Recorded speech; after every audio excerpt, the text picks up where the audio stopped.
BNP প্রশাসনকে নির্লজ্জভাবে দলীয়করণ করছে বলে অভিযোগ করেছেন জামাত ইসলামীর সেক্রেটারি জেনারেল মিয়া গোলাম পরোয়ার। মগবাজারে আল ফালাহ মিলনায়তনে সংবাদ সম্মেলনে তিনি এই অভিযোগ করেন। গোলাম পরোয়ার বলেন, সিটি কর্পোরেশন ও জেলা পরিষদের পর এবার গুরুত্বপূর্ণ বিভিন্ন প্রতিষ্ঠানে দলীয় নেতাদের নিয়োগ দিচ্ছে বিএনপি সরকার। একই সাথে নির্বাচন কমিশনকে আজ্ঞাবহ করতে অনৈতিকভাবে পদায়ন করা হচ্ছে।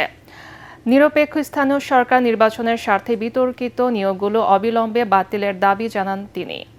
জামাতের সেক্রেটারি আরও বলেন, সংবিধান সংস্কার না করে সরকার অবৈধভাবে সংবিধান সংশোধন কমিটি করেছে, যা গণভোটের রায় না মানার পায়তারা। নির্লজ্জভাবে দলীয়করণ, প্রশাসনের বিভিন্ন পদে, সাংবিধানিক পদে, প্রশাসনিক পদে, সংবিধিবদ্ধ পদে, সরকারি বেসরকারি স্বায়ত্তশাসিত, কিভাবে এত অল্প সময়ে ক্ষমতাসীন একটি দল জাতির সাথে কৃত তার অঙ্গীকারকে খেলাফ করতে পারে, ভঙ্গ করতে পারে, আপনারাও তার সাক্ষী আছেন। এবং সরকারকে এই অপরিণামদর্শী পথ থেকে ফিরে আসার জন্য আমরা আহ্বান জানাব। সংবিধান সংস্কার পরিষদের রাষ্ট্রপতির আদেশকে অ্যাভয়েড করে, আইন ভঙ্গ করে, পার্লামেন্টে অন্যায়ভাবে সংবিধান সংস্কার না করে সংশোধনের নামে একটা প্রহসনের পরিকল্পনা তারা করছে।